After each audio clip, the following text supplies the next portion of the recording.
Oh my gosh. Oh, what just happened? Oh no, this is bad. So bad.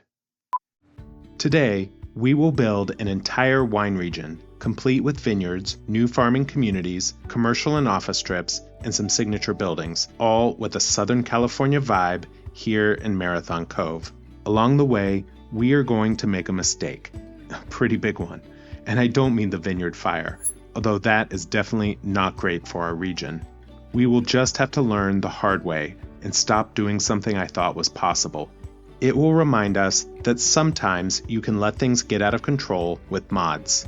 But let's not get ahead of ourselves. We need to give the region a name, the San Carlos Hills, and these will be the San Carlos Vineyards. We will start by building a scenic byway. We need to do a little terraforming to get the scenic route in place. We want it to run parallel to our highway on one side and the mountains on the other. We will use Road Builder to create a custom divided boulevard without any sidewalks. Roads that run along farmland should have shoulders, but never sidewalks. This will be like the main road that runs through Napa or Sonoma, with vineyards and small communities along it. It will eventually connect up with a more major town. The trick, for now, is to map out the route to see where to bring in our farm roads and the small little neighborhoods. Our partial Cloverleaf interchange will be the main entrance to the Scenic Byway, which heads to the airport and golf resort on the other side. Perhaps, once upon a time, the scenic route was a more major road before the highway was built. If you have been to a wine region before, you know that wineries are often presented as tourist attractions. They want tourists to visit, taste wine, buy some bottles, or, better yet, subscribe to regular deliveries. So, we need to create customer parking. We will then place down our first farm, which will provide the underlying structure for the winery. We won't make the first one too big, as we are just doing a proof of concept. Using the line tool, we will then use some of the large bushes to create our grapevines. For this first vineyard, I use the larger bush, but with the later ones, I'm going to switch to the smaller one. From visiting many tasting places, I have noticed that the vines tend to grow in batches, going in all different directions. Some of this might just be how they adapt the rows to the terrain. Sometimes they cluster the varieties together in different places depending on the soil, sun angle, and so on. Once the vines are all in, we will add some details and ground textures. Since they want tourists to stop, the landscaping and general appearance should be inviting. While our first vineyard was on the valley's flat surface, we can move into the San Carlos Hills next. The wine regions from Napa and Sonoma in Northern California and the Willamette Valley in Oregon are all in super hilly areas. The same is true in the wine regions of Southern California. So we need to use the hills and not just the flat spaces. The hills are what will give it the true wine region feel. Vineyards are often built on hills because they give the vines more sunlight and help with drainage. If you are watching closely, you will notice that we have the Anarchy mod on and are making our farm zones crossover roads. This may end up being part of our mistake. More on that later. For now, we will build our next two vineyards. We also need to think about who owns and operates these vineyards. The European waterfront properties provide some perfect houses to go alongside. The house may even be public-facing, offering tourists a tasting room and store. I have been in some lovely tasting rooms in Northern California's Russian River Valley wine region that remind me of these estates. We can then continue placing down our grapevines.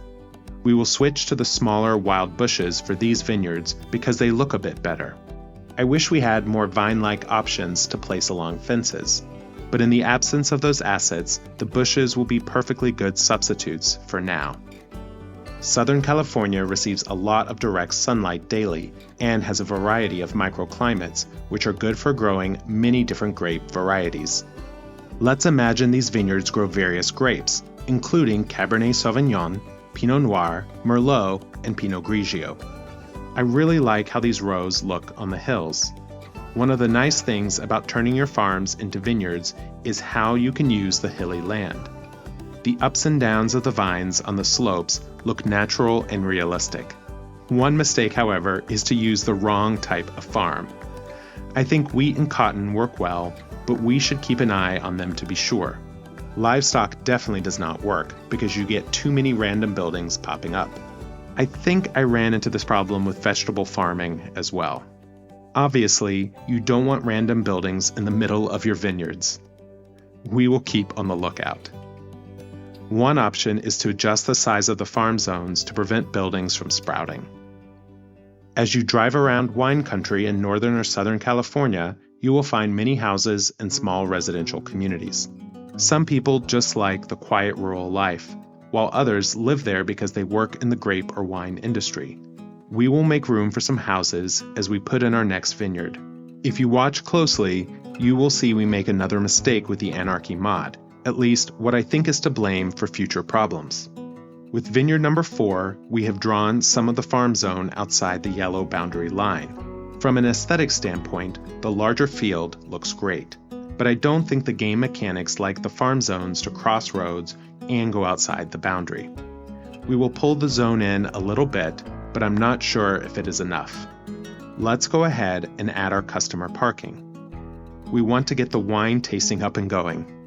While we are at it, please like the video and let me know what you think of the vineyards in the comments.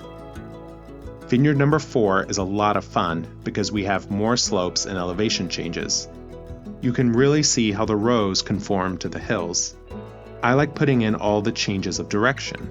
With each new vineyard, I become a little bit more creative. If it wasn't so much work, I would have gone back and updated some of the first ones. I like the vines going up and down the hills on the slopes rather than across, but of course, either approach works. I also like seeing the farms and rows of grapes up against our houses. These are elegant farms, so there's nothing wrong with having everything pushed together. For these first little residential communities, I am building all European waterfront zones. As we add residences, we should also build a little bit of commercial. We don't want the locals to drive too far for their shopping. But the focus right now is on our vineyards, and we need to add more. For our next 2 vineyards, we are going back up into the hills, but with the help of a little terraforming. We have a little plateau to build on using switchbacks with our dirt roads. Vineyard number 5 is vegetables. I should have known this was a mistake, but we will eventually correct it. Vineyard number 6 uses the wheat farm as its base. For this area, we are going to do a bit more development, constructing a pond, adding large commercial buildings, and putting in many more residences. It's important to ensure we have the population and businesses to support a thriving, winery-based economy. At Vineyard number 5, we will build a retaining pond. This might be part of the attraction for tourists. Some wineries will offer trails and gardens for their guests to walk around and explore. There is an entire experience to cultivate and help draw people in. This winery offers a large house, a pond, trees, and a gorgeous view of the San Carlos Valley. I once visited a winery in Sonoma Valley with a castle. We want to squeeze in a few more homes, but you will notice we don't have much demand for low-density residential. It's now time to add large retail stores. The U.S. is known for having big box stores with large parking lots. These will provide jobs and help satisfy the commercial demand for the residents we are putting out here. As we add in more homes, we will mix up the type of zoning, using both North American and European styles, and we will vary the lot depths and widths to get a nice mix of assets. But there is really a lot more we can do.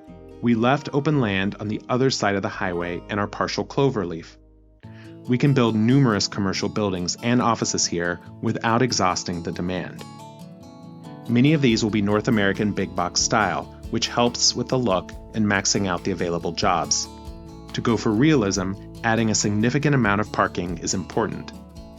In addition to stores, let's make sure we add big gas stations and restaurants.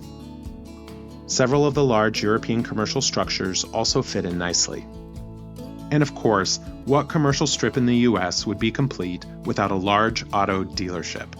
The Signature Auto Center is perfect, even though it is European themed. Given the area, they probably sell Audis or BMWs. We can then do a bit of detailing, expanding the surfaces under the parking lots and buildings to fill things in. There will always be a lot of concrete in an area like this. Let's place down a few more commercial buildings, making one big mega strip that runs along the highway. Since this is Southern California with perfect weather, we need to make sure there is an outdoor eating spot. We will extend parking down the sides and wrap it around the back. Everyone here will drive. When adding the custom parking lots, it's important to create surfaces underneath and use the custom markings to complete the lines.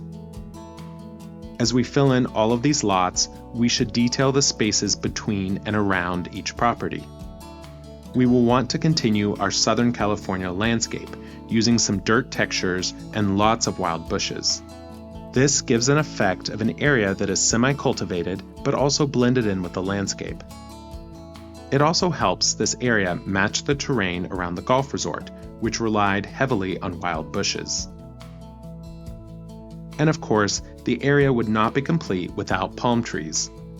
This is a fancy area just off the cove, so we will want lots of palms everywhere.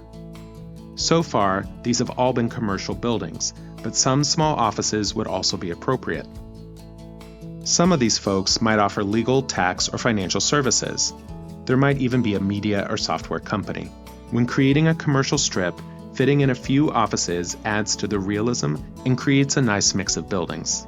Just like the shops, these offices should also have parking lots, and we will want to surround them with our wild bushes. When viewed at a distance, this business strip fits in beautifully between the train tracks and our collector. I think we still have room for one more large building. Let's add in the Coder Park. It will give us many jobs. Although we are not in Silicon Valley, there should be plenty of software and coding jobs around here. The one thing we are missing is bike paths for the students from Marathon University who will intern here. Finally, it looks like our residential demand is returning, and we are bringing our unemployment rate down.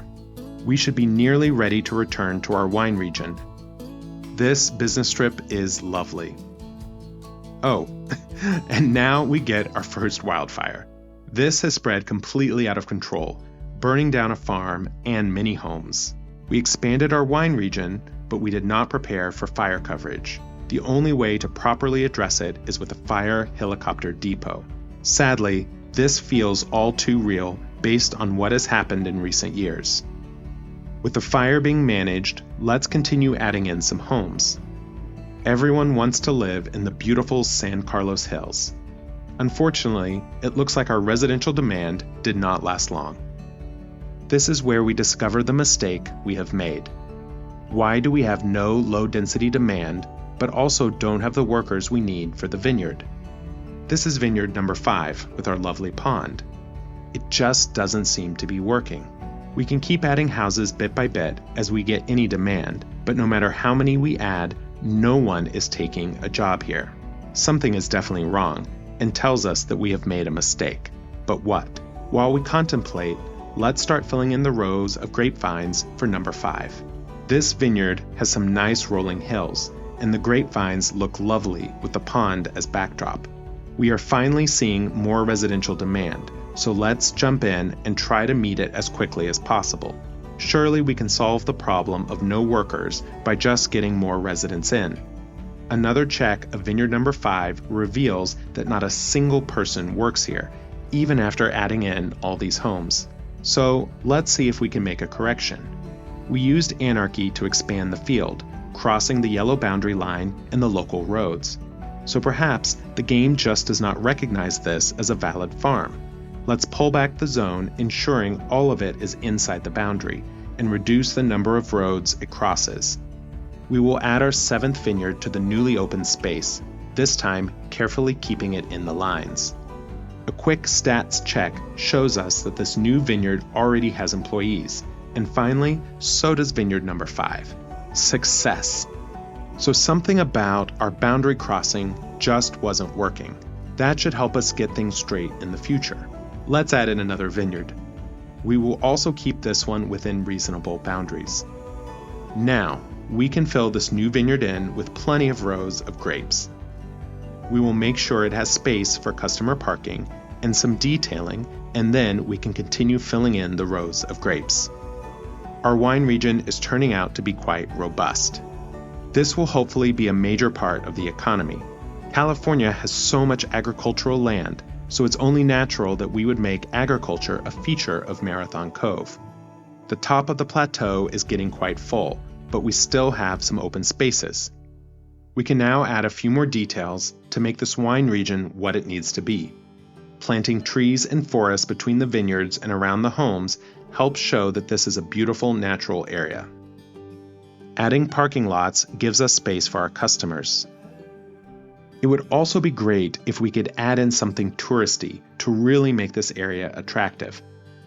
That would be a great addition to the game. Since we have set up the farms correctly now, our residential demand is keeping up, and we can fill the empty spaces with more homes. We got so distracted by things that we never actually finished Vineyard number 6. We should go ahead and get the rows of grapevines planted. This field has some good ups and downs, which gives the vines a nice look. It also runs up against the Scenic Byway, offering visitors beautiful views as they drive into the region. But I still think we are missing something. As we mentioned earlier, wineries often have gardens and places for guests to walk around. Building some small parks will help create the tourist draw and simulate those parts of the vineyards. For this one, we can even add in a small playground, giving the children a place to play while their parents taste wine. Well, maybe not, but at least it offers a place for the neighborhood children to play. At this winery, let's create a vineyard park. Here, I am imagining a place with a set of paths and benches and grapevines in the middle of it. When you visit a winery, you often get a tour. For this one, the tour will go around the little vineyard park, showing the guests the grapevines up close, how they grow, and how they are harvested. A winery near my house actually has something like this. But once again, something is wrong. Looking at the leisure overlay, you can see the coverage is bad, even though we have a park right on the road. What is going on? Looking at the field, it looks like we also went outside the boundary. This is Vineyard number 4. Despite our adjustments, something is still not working. There is not one single worker. We will remove it and place a new Vineyard number 4, keeping everything inside the bounds and not crossing the road. We will just have to build a new vineyard on the other side of the road, bringing us up to 9 different vineyards. Doing this seemed to fix our problems. The farms are now filled with workers, and our park access problem disappeared. Well, back at Vineyard number 5, which we already adjusted once, it looks like random buildings have appeared. That is because we use vegetable farming as the base. That was a mistake. So, unfortunately, we need to delete it and put down something new, this time using wheat. So we definitely made a few mistakes, but these were good lessons to learn. With things working smoothly, residential demand has soared. We can definitely add more homes along the byway and ensure that there are many residents in the San Carlos Hills. While we probably have enough vineyards, I kind of want to add another and try a new technique. Plus, this little plot of land is right at the entrance for the Scenic Byway and the San Carlos Hills, so it feels like we should have it filled in. This hilltop is the perfect place for Vineyard number 10. There is a Champagne-style winery perched on a hill like this near the entrance to Sonoma Valley. It's one of my favorites. Let's add a grand house for the owners and to build our tasting room. And of course, let's make sure we have plenty of customer parking.